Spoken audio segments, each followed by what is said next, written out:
Oi, começa agora o Bora Entender, seu espaço para tirar dúvidas e conhecer mais sobre os grandes temas nacionais que estão em destaque aqui na Câmara.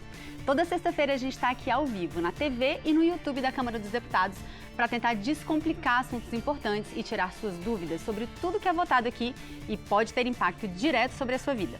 O tema de hoje é o mercado de carbono, uma expressão que eu tenho certeza que você já ouviu, mas talvez não saiba exatamente o que é. Para tentar desacelerar o efeito estufa e a crise climática, o Brasil estuda como obrigar empresas muito poluentes a reduzir a quantidade de carbono que joga na atmosfera, ou então pagar por essas emissões.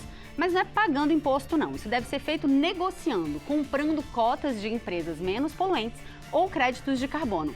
É isso que a gente chama de mercado de carbono e que está sendo discutido nesse momento aqui no Congresso Nacional. É um tema complicado, mas importante, e a gente trouxe um time de especialistas para nos explicar isso direitinho. Você tem dúvidas de como isso te afeta? Mande as suas perguntas pelo nosso chat no YouTube ou pelo WhatsApp no 61 99 620 2573. A gente te responde aqui ao vivo. Bora entender?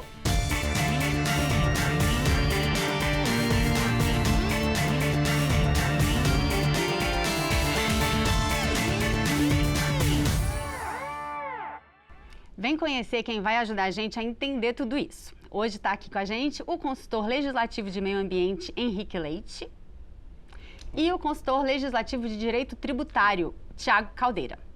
A gente agradece muito a presença de vocês aqui com a gente. É um assunto complexo, complicado, difícil de entender para quem não é da área, para quem não é técnico. E a gente vai começar pedindo para o Henrique, que é especialista em meio ambiente, explicar para a gente, a tentar ajudar a gente a visualizar o que seria esse mercado. Então, perfeito, Carol. Boa tarde para você, para todo mundo que está nos assistindo. O que é o mercado? Ele é um instrumento para a gente conseguir atingir um objetivo, né? Então, qual é o objetivo? A gente quer reduzir a emissão dos gases de efeito estufa. Essa emissão custa para a sociedade do mundo inteiro, no longo prazo, né? Porque ela altera o clima global e de formas, às vezes, até imprevistas. E a gente precisa conter, então, a emissão desses gases. Muito bem. A gente pode fazer isso de formas diferentes. A gente pode fazer isso ou a gente fala para cada empresa, olha, comando e controle, você não pode emitir via licenciamento ou fiscalização, que seja, ou a gente coloca um preço nessas emissões. Então, uma das formas, e há duas formas de colocar um preço nessas emissões. Uma delas é por tributo, que o Tiago vai falar aqui, e outra por mercado de carbono. A gente pode transacionar permissões ou direitos ou cotas nas proposições de tramitação aqui, a gente tem chamado de cotas ultimamente, para que elas paguem por essas cotas ou permissões, e aí você está criando um incentivo para que ela emita o mínimo possível. Porque quanto menos ela emitir, menos permissões ela vai ter de pagar. Ela sempre tem que pagar uma cota ou tem um teto que ela pode poluir até aquela quantidade? Exatamente, quer dizer, há uma proporcionalidade da empresa, do setor, da empresa, etc., de responsabilidade dela em relação àquele todo, né? Há uma trajetória de emissões que a gente precisa atender para cumprir o nosso objetivo climático, que a gente mesmo estabeleceu na Convenção Quadro no âmbito do Acordo de Paris. E para atender isso, então, essas permissões são distribuídas às empresas ou são adquiridas em o que a gente chama de leilão primário, né? Ou você dá à empresa inicialmente de graça, por assim dizer, ou ela já compra via leilão. Aí essas permissões vão caindo com o tempo. E por isso o mercado funciona, né? Então a empresa tem sim um teto. Ela tem de ficar dentro daquele teto, ou ela vai ter de pagar multa ou outras condições, outras sanções por não conformidade. A gente preparou uma arte que a gente queria que você ajudasse a gente a explicar para as pessoas que estão em casa, né? Porque parece que hoje em dia, mesmo antes da aprovação do mercado obrigatório, já existe mercado voluntário, não é isso? Exatamente. Então, é o que está do lado direito aqui, né, desse diagrama. Que vocês representaram bem. Ele é composto, ele é voluntário por quê? Porque os agentes que estão nesse mercado, quer dizer, as empresas, as pessoas, as ONGs, todo mundo que está trabalhando do lado de cá, não tem a obrigação, aquela meta que você falou. Você não está dizendo para ele, olha, você tem de emitir até tal limite. Exatamente por isso, o instrumento que a gente transaciona aqui, o ativo, a coisa que é comprada e vendida aqui dentro, a gente chama de crédito, porque em relação a um cenário que não havia uma obrigação, a pessoa conseguiu provar que ela evitou, ou reduziu, ou removeu a emissão, e aí a gente quantifica isso e esse vira essa, digamos assim, impropriamente falando, essa moeda, esse ativo, esse crédito, é de carbono. Então, ele hoje é comprado por pessoas, ou por empresas, ou por um objetivo ético, a pessoa acredita que isso é o certo, ou reputacional, a empresa está querendo dizer, olha, eu já estou fazendo isso, olha para cá. E isso a gente vê esses produtos carbono zero, né? Como existe no mercado hoje já. Grandes empresas anunciam parcerias, se você quiser neutralizar a emissão, ou desse voo, ou dessa viagem, ou desse, você entra aqui no site, etc. E você também pode usar isso como um instrumento para já ir se preparando, fazendo a precificação interna do que seria um mercado regulado. Então, uma espécie de estratégia de transição para essas empresas também. Então, isso tudo já existe, mas no Brasil é uma parcela bem pequenininha do percentual do potencial que ela pode chegar. É algo da ordem de 2%. Então, ele transaciona algo na ordem de... a gente gera algumas dezenas de milhões de toneladas de crédito por ano, 30, 50... transaciona algo como... estamos na casa aí de centenas de milhões de reais, né, de transação. Só que isso é um lado da equação, né? Isso é o que existe hoje. A gente passa a ter, com a lei, um mercado regulado, ou obrigatório, essa segunda compliance, que é o lado esquerdo. A gente está entendendo nessa segunda... É o lado esquerdo aí, exatamente. Então, aquela empresa que é mais eficiente, aquela ali da esquerda, na redução de emissões, porque a fumacinha é pequena, ótimo, então, ela está conseguindo reduzir as emissões de um jeito mais barato, ou mais rápido, então, as permissões que ela recebeu vão ficar sobrando. Aí houve uma outra que não conseguiu cumprir sua meta. Continua poluindo muito. Ela continua poluindo mais do que devia naquele ano. Então, ela vai comprar daquela outra que está sendo mais eficiente. Ela também pode comprar crédito dessa turma aqui, ó, que está reflorestando, que está fazendo bons... Perfeito. Tipicamente, há uma abertura, digamos assim, uma válvula de escape, para que uma parte dessas permissões ou cotas que você não conseguiu atender, você possa comprar de fora, né?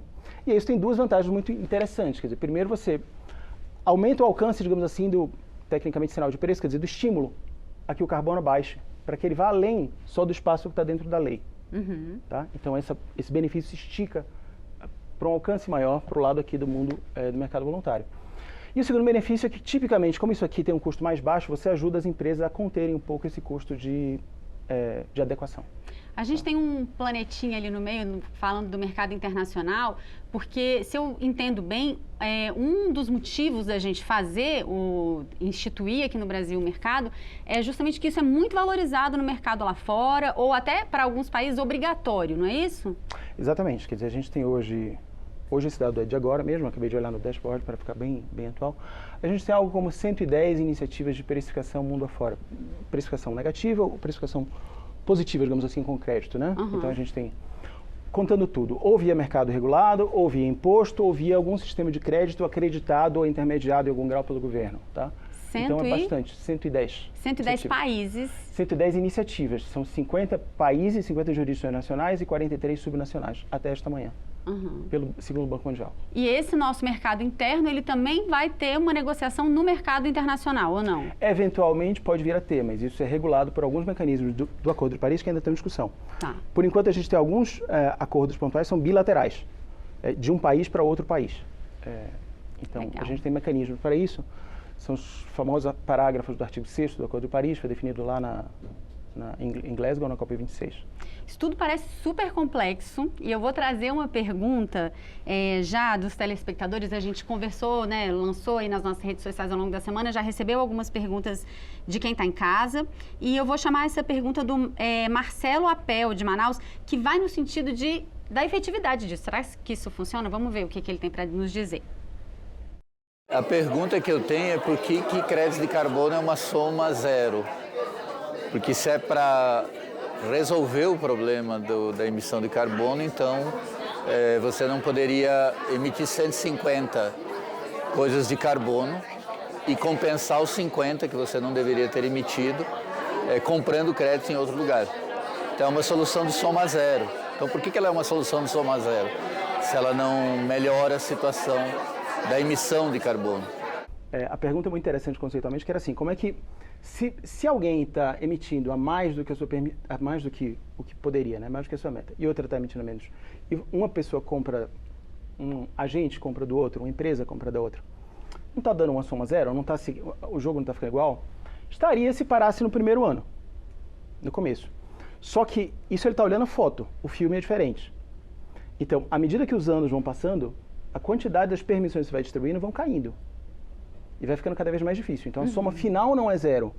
As empresas começam a emitir cada vez menos.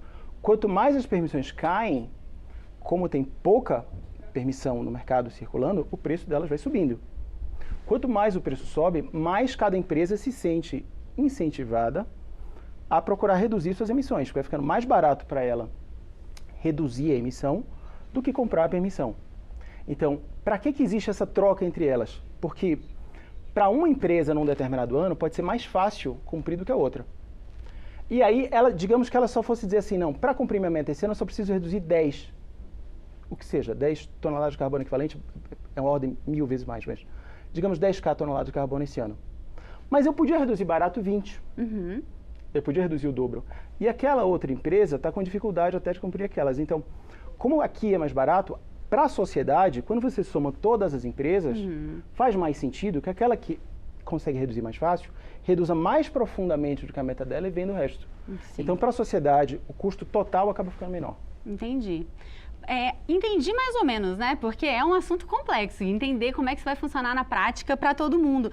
E aí, nesse momento que eu te apresento, Thiago, que é especialista em direito tributário, para já trazer uma pergunta para você nesse sentido. Por que a gente está discutindo esse mercado em que essas trocas acontecem entre as empresas?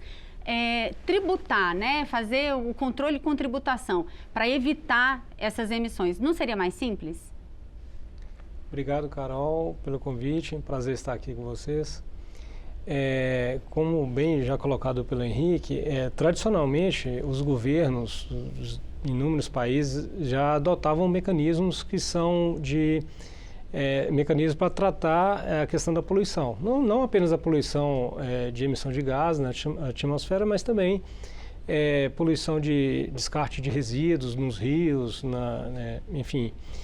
E um dos mecanismos sempre foi adotado o mecanismo que a gente chama de comando e controle, que são definir normas, regras, proibindo, padrões para cada empresa.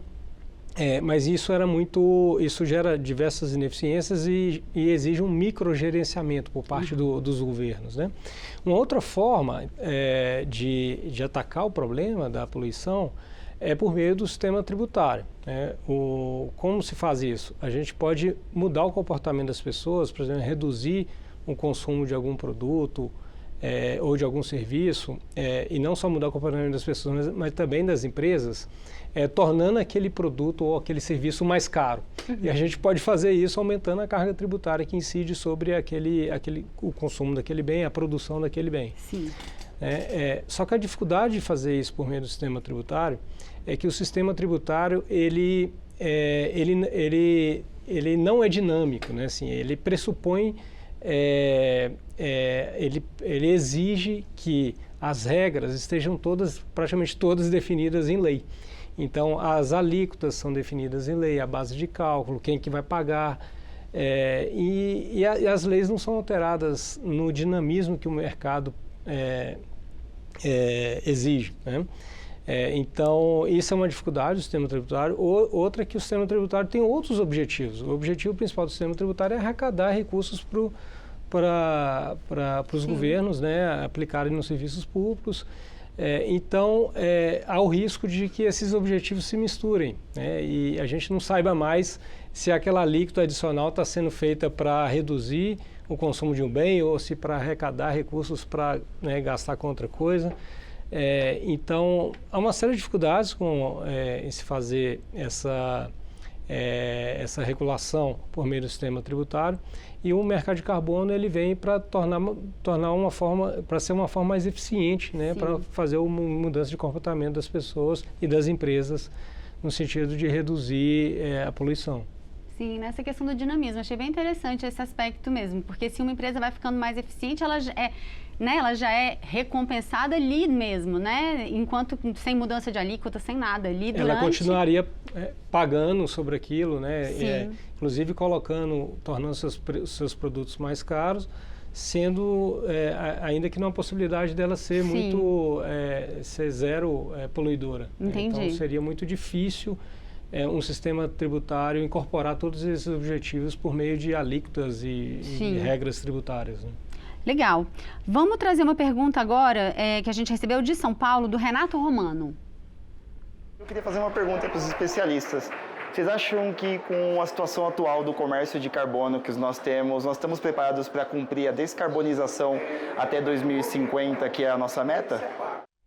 Ele está mencionando aí metas de descarbonização. Você já falou um pouco disso, né, Henrique? São metas que foram fixadas no Acordo de Paris e que tem uma meta mesmo de evitar o aumento da temperatura da Terra. Você pode explicar para a gente um pouquinho o que são essas metas? Perfeito. Então, a gente tem de conter as emissões, a gente tem limite de gás, emissões, como a gente diz tecnicamente, de gases de efeito estufa, e elas têm de ser neutralizadas até o meio do século, até 2050, para que a gente consiga cumprir o compromisso do Acordo de Paris, de chegar a uma temperatura no final do século, well below, quer dizer, bem debaixo de 2 graus, acima dos níveis pré-industriais, a gente já está com 1 e pouco acima, tá?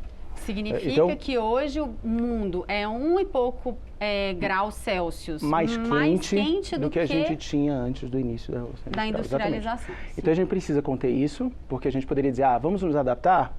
Existem limites de adaptação, quer dizer, vamos nos acostumar, a gente constrói um dique se a água subir, a gente bota um ar-condicionado na casa se o ar esquentar, mas tem limites que a gente não consegue controlar. Então, primeiro, se a temperatura subir muito, derrete gelo, derrete permafrost lá na Sibéria, etc., você começa a liberar mais e vira um ciclo vicioso. Segundo, tem limite de temperatura lá fora que o corpo até para de trocar calor com ar, né? Se for a 40, a vida fica inviabilizada. Então, a adaptação vai até um certo ponto, a gente tem de cortar mesmo em algum grau. Tá? Em que grau dá para responder diretamente a pergunta? Ele contribui. Bom, ele contribui com uma parte, uma peça dentro de um quebra-cabeça. Tá? A gente tem emissões diferentes, que vêm de fontes diferentes no Brasil, que tem até uma situação sui generis de emissões, e ele atende muito bem uma parte desse compromisso de redução, algo da ordem aí de 16% das atividades econômicas, nossas emissões. Tá? A gente estaria cobertos por esse mercado. Então, ele é uma peça dentro de um todo que vai ajudar a gente a chegar nesse objetivo de longo prazo. A gente tem uma arte que mostra como que esse histórico de emissões brutas, inclusive por setor, no Brasil. A nossa capacidade de cumprimento da meta. Essa meta branquinha aí, se eu entendi bem, é a meta fixada pelo Acordo de Paris, é o que a gente teria que atingir para evitar essa temperatura bem abaixo dos 2 graus, não é isso? Essa é a nossa meta intermediária, por assim dizer, né? É a meta que a gente projetou na nossa própria, porque o Acordo de Paris funciona melhor do que outros, tende a funcionar melhor do que outros compromissos anteriores, acordos internacionais anteriores, porque cada país disse qual vai ser a sua contribuição. Ela é nacionalmente determinada. Então, quem colocou essa meta aqui fomos nós mesmos. Tá? Então, isso aqui representa proporcionalmente a meta para 2030, que é de algo da ordem de 53% de redução pela última atualização agora da nossa NDC. Tá? A gente está vendo que a tendência está um pouco preocupante, a gente não está convergindo, e que há uma parcela irrelevante de emissões estariam até fora do mercado, por isso que eu disse que é uma peça dentro do todo. Tá? Então a gente está falando aqui de desmatamento, basicamente, nesse verde, tá? Uhum. E aqui em amarelo a gente está falando de pecuária, e principalmente pecuária, tá? Agropecuária. Então, que estariam em tese fora, mas como a gente está dizendo aqui, via essa interligação com o mercado voluntário, a gente consegue atenuar o problema ali também, contribuir para essa face do problema também aqui no Brasil. Henrique, existe alguma punição se a gente não atingir essa meta? O Acordo de Paris não tem sanções explícitas previstas, mas há uma série de... há uma espécie de soft pressure entre os países, ela se reflete indiretamente em acordos comerciais, por exemplo. Soft então, a gente pressure, pressão suave. A gente tem uma pressão indireta via...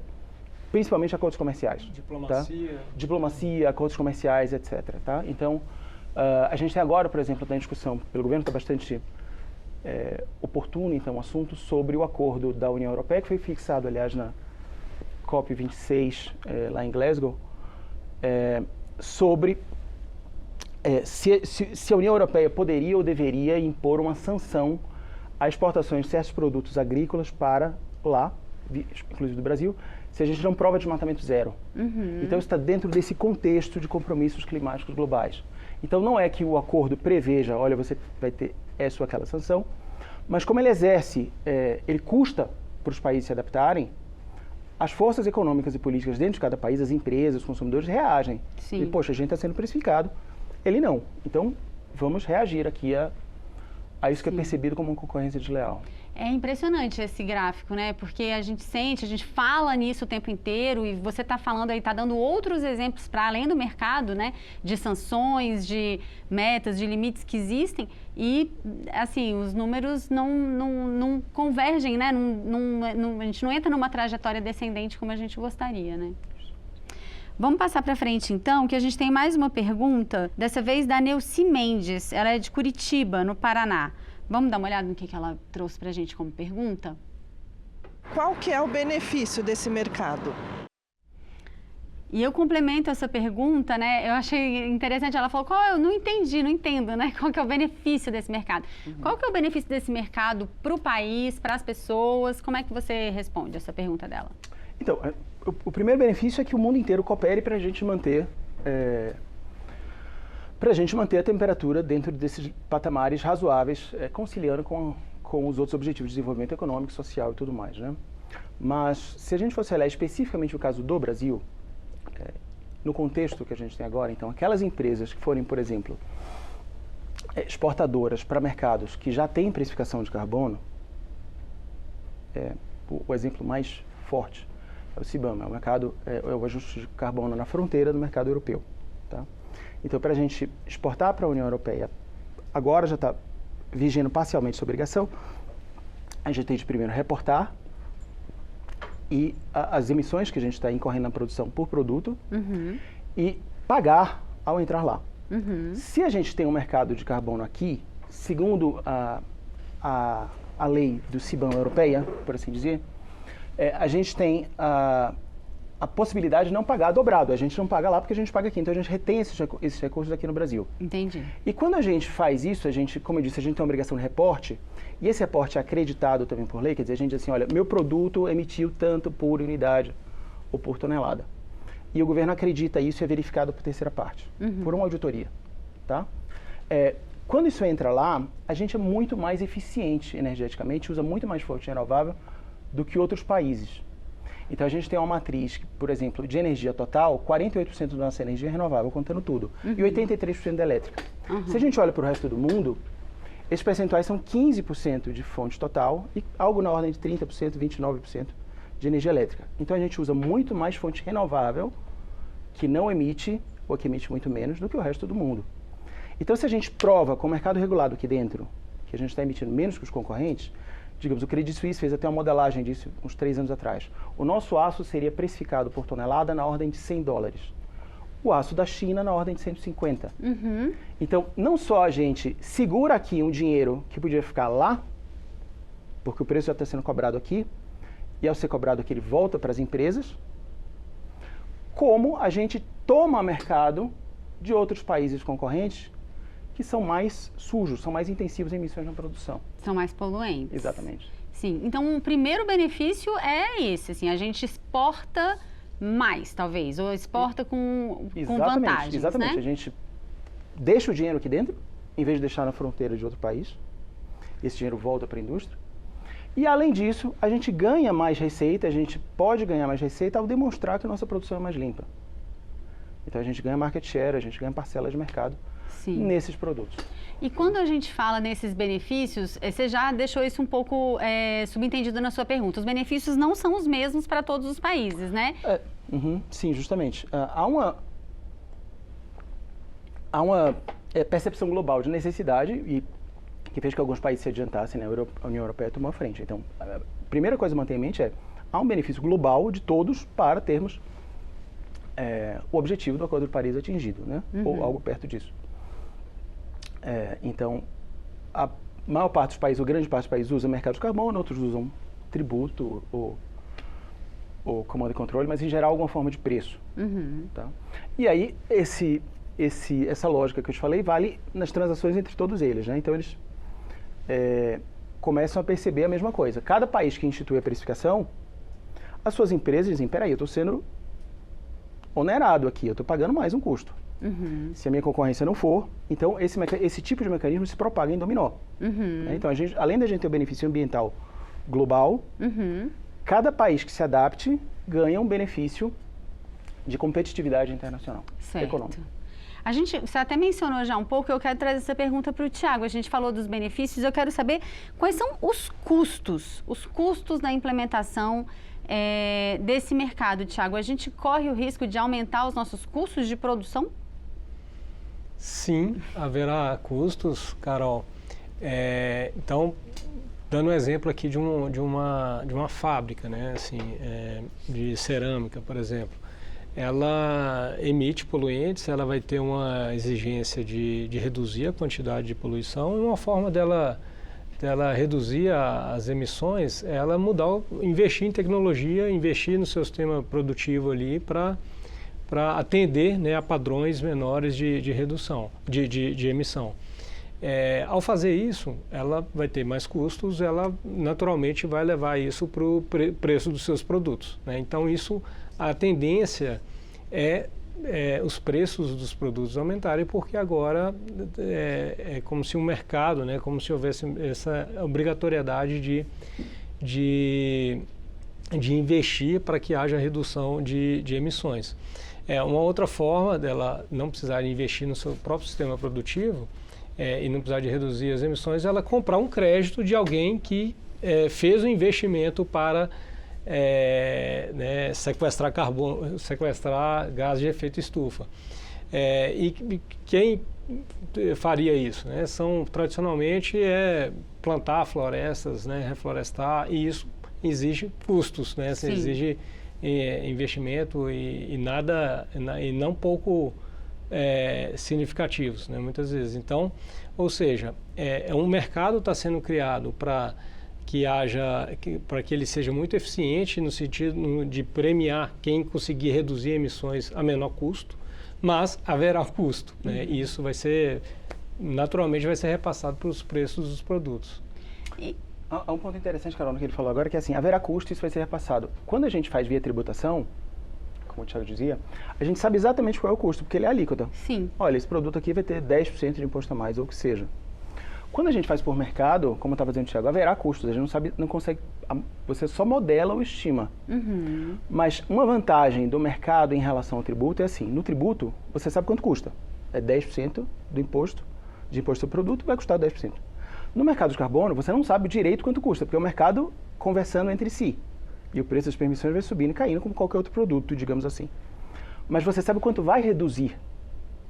Então, aquela pergunta do nosso espectador, que ele diz assim, como é que isso contribui? Porque como as permissões vão caindo, você sabe quanto vão ficar as emissões. São as permissões. As empresas vão emitir aquilo que elas tiverem permissão de emitir. Então, a trajetória de queda das emissões é muito mais clara com o mercado de carbono. Sim. Você não sabe direito quanto vai custar, mas você sabe quanto elas vão emitir. Mas a gente corre o risco de acabar sendo uma conta injusta para o consumidor, porque a gente estava falando, né? Quando a gente falou dos benefícios, a gente falou que são benefícios de exportação, a gente pode pensar que a nossa indústria vai ficar mais competitiva, enfim, ganhar mais dinheiro, é bom para o país.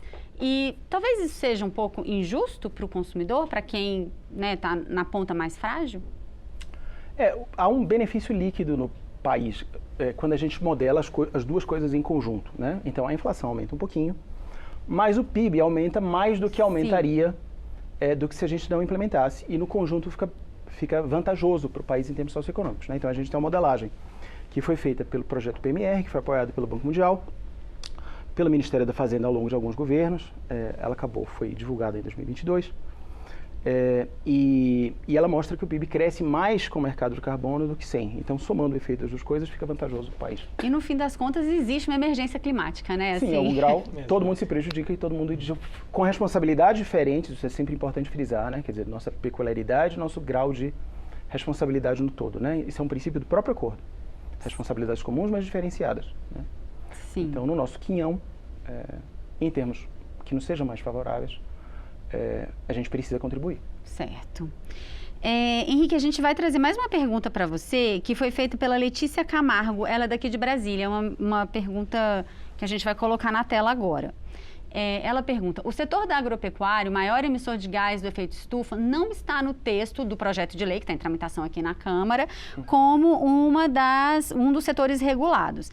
E ela fala, a gente queria entender isso. Não seria uma falsa solução para a crise climática? A gente tem dados sobre o nosso padrão de emissão também que a gente pode chamar na tela para você poder explicar isso. Então, como eu estava dizendo antes, Carol, a gente tem um quebra-cabeça de soluções. E o mercado do carbono é uma peça nesse quebra-cabeça. Então, ele foi desenhado, quando ele foi desenhado no mundo, 2 décadas atrás, 3 décadas atrás, quando começou a pensar e projetar o mercado de carbono, ele foi projetado para fontes estacionárias. O que significa as fontes Você estacionárias? Você tem a indústria lá com a chaminézinha e você consegue medir a poluição. Ela está Estacionária paradinha. ela é fixa. Exatamente. Ali, né? E ela está paradinha e você tem tecnologia para medir com precisão quanto ela está emitindo. Tá? É um caso bem diferente da agropecuária. E isso é algo que a gente está dizendo aqui no Brasil porque de alguma forma nos beneficiaria pela pujança da atividade ou o que seja. Não. Quando a gente olha mundo afora, ninguém está fazendo por mercado de carbono dentro do setor de agropecuária. Até o ano passado, inclusive na última entrevista que eu dei aqui para a TV Câmara, eu disse assim, não, exceto a Nova Zelândia. Agora não temos nem a Nova Zelândia, porque ela está tirando a atividade agropecuária, isso foi notícia de 2 meses atrás, do escopo do ETS dela, do mercado regulado. Como que ela fazia, por dúvida? Porque, primeiro, eu também queria que você explicasse, porque não é muito evidente para todo mundo, eu mesmo fiquei sabendo disso há pouco tempo, por que a agropecuária é uma atividade que emite carbono? Porque a fonte mais importante, assim, os animais emitem metano. E o metano, apesar de ficar menos tempo na atmosfera... Na digestão deles mesmo. Exatamente. É impossível que não emita. É impossível ter agropecuária na verdade, que não emita. Tecnologias que com alguma forma de crédito de carbono você poderia beneficiar, incentivar economicamente, para que o boi emita menos metano. Então, mudando a ração, mudando práticas de manejo, etc., né, de um modo geral. Mas, apesar do metano ter esse ciclo de vida mais curto, mas ele é até 80 vezes mais poluente do que gás carbônico, que é, digamos assim, a unidade mais comum, né? Então, essa é a razão. Certo. Então, vamos falar um pouco mais, explica um pouco melhor para a gente, então, esse gráfico aí desse impacto da agropecuária. Eu fiquei curiosa quando você falou que a Nova Zelândia teve uma tentativa. Isso. Deu errado? Eles estão tirando antes de começarem até a precificar. Tá? Começava como reporte, etc. É importante frisar para responder a pergunta da Letícia? Letícia. Então, que retirar um setor do mercado de carbono não quer dizer que ele vai sair da política climática. Sim. A nossa meta continua e outros meios existem. Então, por exemplo, para desmatamento ilegal é comando e controle mesmo. O que é comando e controle? Você tem de vigiar e punir. Tá? Você estabelece algumas obrigações por lei, elas são no nosso Código Florestal. Quem descumpre é um criminoso, ele tem de ser punido. Tá? Há um estudo até muito interessante da Climate Policy Initiative, que é um conjunto de universidades, tipo Rio de Janeiro, etc., com bastante financiamento também internacional e pesquisadores de alto nível, que mostra que o custo da emissão evitada de cada tonelada de carbono pela atuação do IBAMA durante a janela que eles investigaram era de 69 centavos de dólar por tonelada.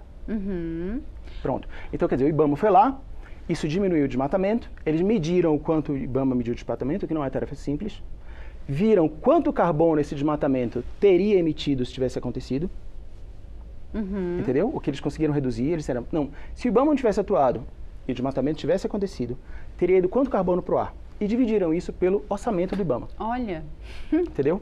E aí disseram, quanto é que custou cada tonelada que o IBAMA não deixou subir para a atmosfera? 69 centavos de dólar. Muito barato. Muito barato. Quanto é que a gente projeta que vai custar a tonelada de carbono no nosso mercado regulado? Algo como 9, 10, 15, 20 dólares. Tá? Então, foi muito mais eficiente nesse sentido, né? Nesse exemplo. Nesse âmbito.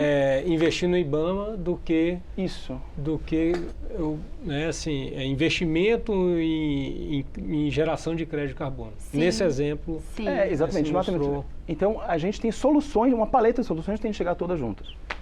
Certo. Existem outros tipos de controle que podem ser feitos também, por exemplo, na agropecuária, exemplo do que o IBAMA atua lá no desmatamento? Não, então, aí você tem um lado positivo da moeda, né? Então você tem o desmatamento legal e você tem as atividades econômicas lícitas, né? Que é como a agropecuária, etc. Aí vem instrumento econômico, tá? Então você tem coisas como o programa ABC, você tem um crédito diferenciado para melhores práticas de agricultura de baixo carbono, e aí você pode fazer créditos de carbono também, como a gente vinha falando aqui. Ou por manejo do solo, ou por desmatamento evitado, ou melhor ainda, o que tem mais valor comercial e mais solidez, digamos assim, eu estou tentando usar termos correntes, né? Uhum. Em termos de certeza de que a gente de fato capturou, é você reflorestar. Uhum. Né? Porque quando você evita o desmatamento, você evita em relação ao desmatamento que teria acontecido. Uhum. E esse cálculo às vezes é posto em dúvida e acaba ficando com fama não muito boa. Tá? Mas reflorestou não, é diferente.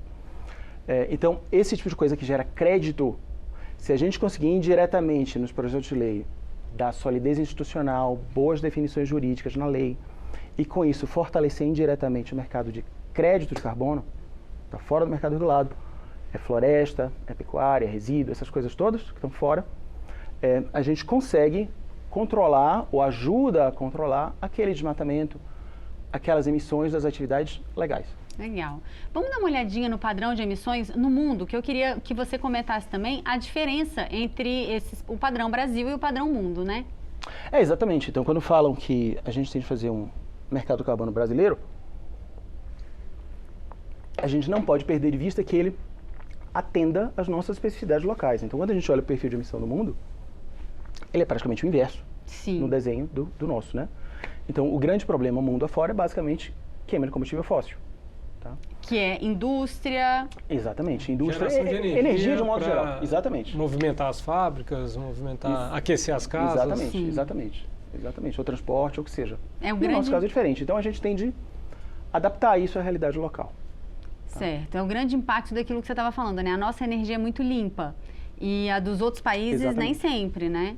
E a própria origem das emissões também, então são duas coisas, né? Quer dizer, a gente emite a nossa energia é mais limpa e a quantidade de emissões que a gente tem por energia é muito menor. A fração do problema é muito maior pelo uso de terra. Legal. Tiago, vou trazer mais uma pergunta de imposto para você, porque dentro desse quebra-cabeça que o Henrique está falando o tempo inteiro, de iniciativas, a gente teve recentemente a aprovação da reforma tributária, que criou um imposto seletivo.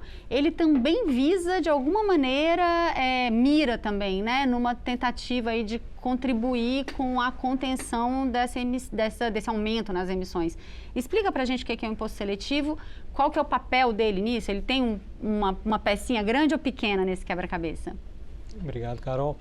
A reforma tributária, ela foi aprovada em grandes termos, uma emenda constitucional no ano passado, e este ano temos alguns projetos de lei em tramitação, um já aprovado aqui na Câmara e agora no Senado. E já na emenda constitucional foi previsto a criação de um imposto chamado imposto seletivo, que seria um imposto adicional sobre alguns produtos e serviços para evitar, para desincentivar o consumo de alguns produtos e serviços que causam mal à saúde ou ao meio ambiente, né? Então, na regulamentação agora do imposto seletivo foi prevista a incidência desse imposto para veículos, embarcações, aeronaves petróleo, gás e minério de ferro. Então, esses seriam os produtos ali que, entre outros que estavam lá previstos, esses seriam a motivação da incidência sobre esses seriam que esses causam mal ao meio ambiente, né? O consumo desses produtos. A discussão esses produtos, eles são os melhores produtos a ter incidência desse imposto, né? Eles causam emissões em que medida? Qual a alíquota que eu calibro para que haja uma mudança de comportamento das pessoas para consumir menos daqueles bens, né? Inclusive há uma discussão sobre se alguns desses produtos deveriam ter a incidência do imposto seletivo. Por exemplo, minério de ferro, né? Ele é insumo para inúmeros produtos que estão aí na construção civil, enfim. Embora muito poluente.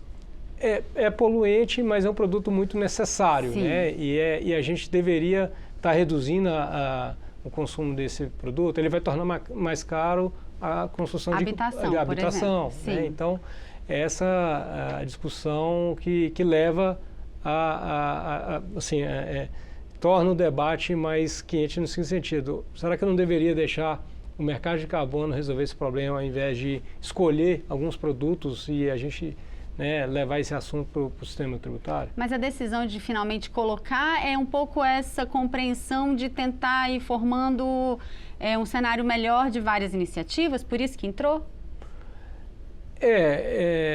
tem uma discussão sobre quais são os produtos e serviços que são mais prejudiciais ao meio ambiente, né? Então, por exemplo, veículos. Tem os veículos movidos a combustível fóssil, gasolina, e tem o veículo elétrico. O elétrico deveria incidir imposto seletivo ou não, né? Ou ele é verde. Aí é uma outra discussão que existe sobre se é um produto que é poluidor ou não, né? Certo. Vamos passar adiante para mais duas perguntas que chegaram. Marcos Araújo e depois, na sequência, Jonatas Bueno, os dois de Curitiba. Realmente funciona? E qual o país que mais investe? Ou, no caso, qual que mais consome o carbono? Eu queria saber se isso é novo, há quanto tempo que já existe isso, e em quanto tempo que, vamos dizer assim, um país poluente veria resultado, né? Comprando, adquirindo esse tipo de carbono. Conta pra gente a história, então, de como que esse mercado foi criado, Henrique. Então, a gente teve uma primeira tentativa de precificar carbono que foi o protocolo de Kyoto, né? Antes do Acordo de Paris, só que ele seguia uma lógica que acabou atrapalhando a sua implementação e ele acabou estamos fora do período de validade dele e agora a gente está no escopo do Acordo de Paris. No protocolo de Kyoto, a gente tinha países desenvolvidos pagavam por iniciativas de redução de carbono, que a gente chamava de MDL, Mecanismo de Desenvolvimento Limpo, em países não desenvolvidos, né? A gente chamava de anexo 1 e não anexo 1, era o anexo do documento.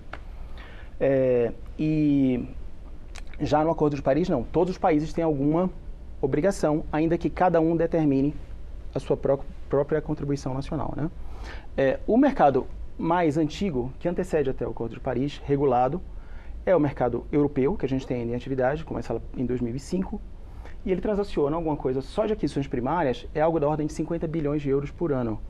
Ou seja, só aquela permissão que as empresas pagam para o governo para receber, né? Fora as transações entre elas. Quando a gente olha o mundo todo, a gente tem quase $1 trilhão de dólares sendo transacionado em mercados regulados, quer dizer, empresas comprando e recebendo dinheiro por troca de permissões entre si para cumprir esse objetivo climático. Tá? A gente tem uma linha do tempo para mostrar, para você contar para a gente o mercado europeu, né, que acaba... Eu queria que você explicasse também por que ele acaba dando aí regulando tanto, né, convocando tanto todos os países, tantos países a regular também.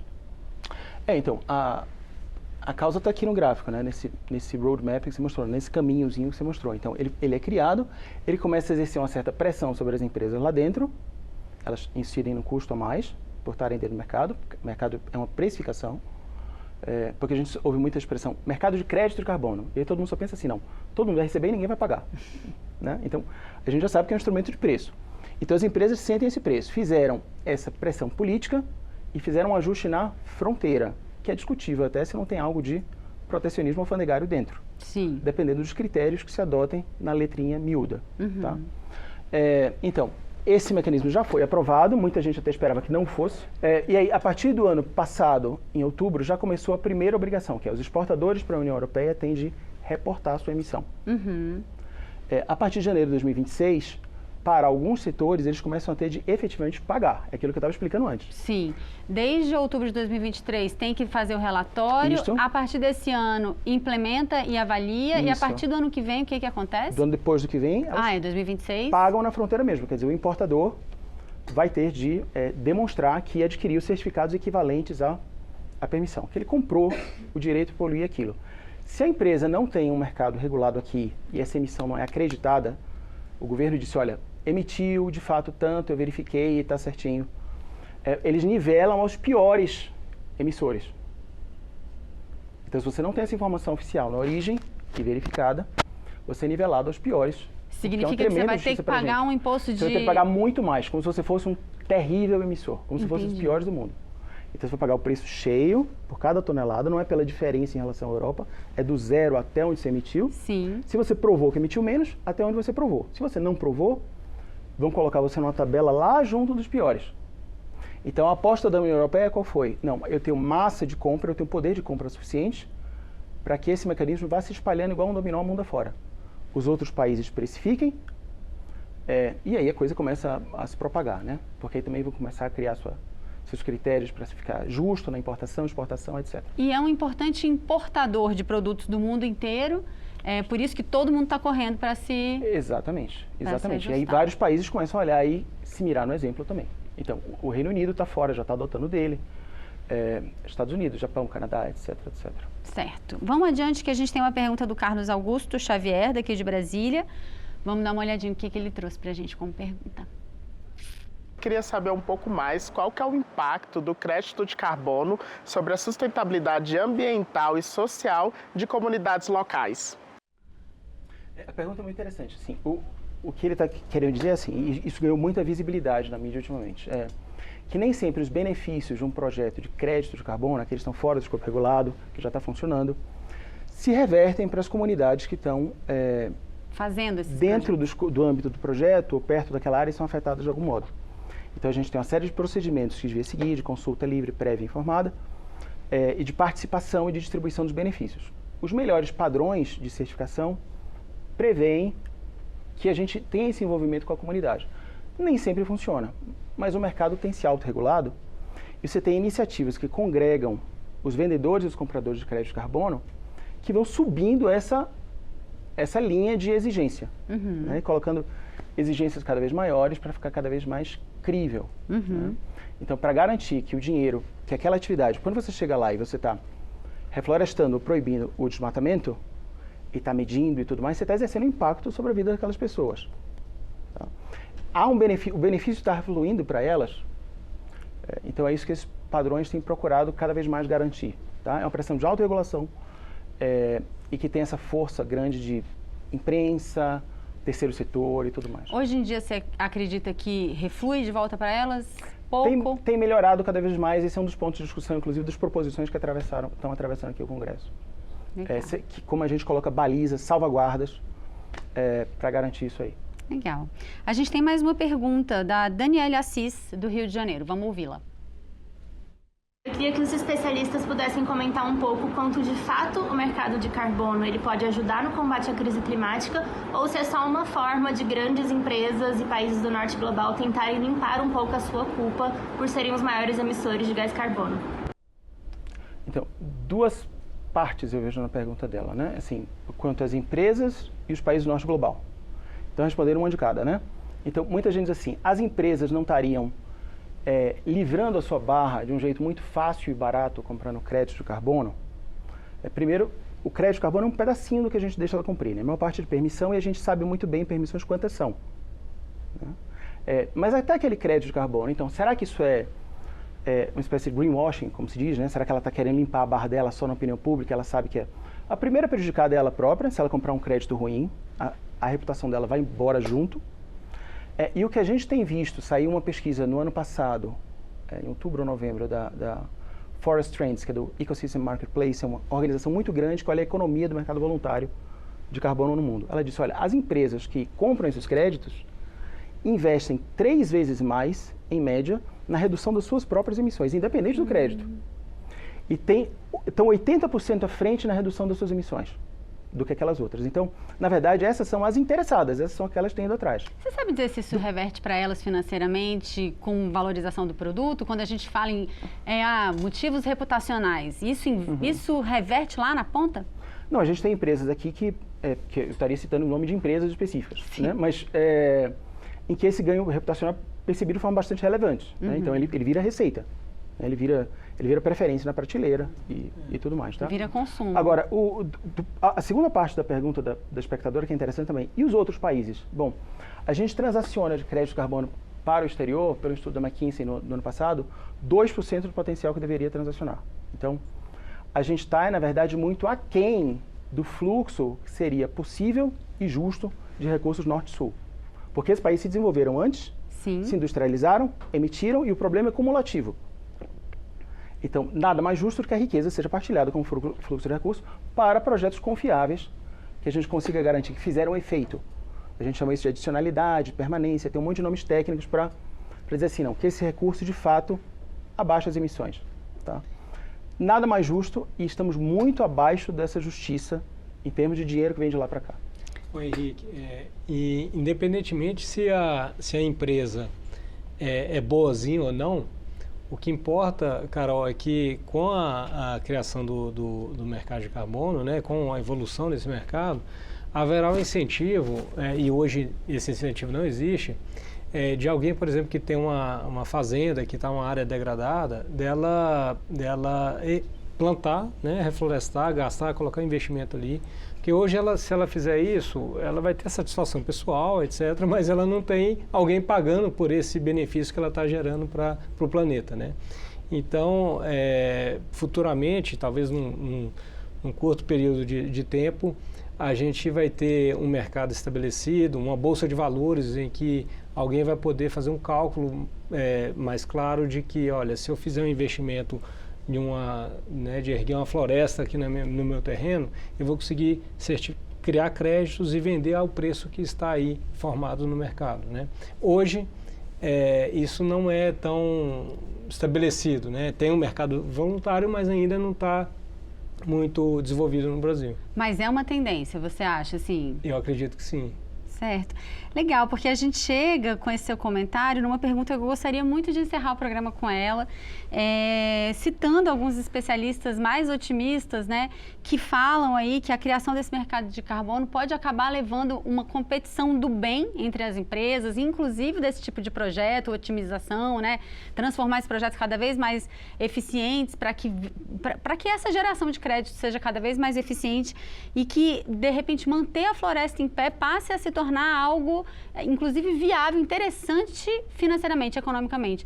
Vocês acham que isso é excesso de otimismo ou é possível, Henrique? Então, a gente tem uma modelagem aqui, de novo, do Climate Policy Initiative, saiu ano passado, dizendo o seguinte, olha, se a gente conseguir chegar no mercado a um preço de $20 por tonelada de carbono evitado, restaurar na Amazônia fica mais vantajoso economicamente até do que a pecuária.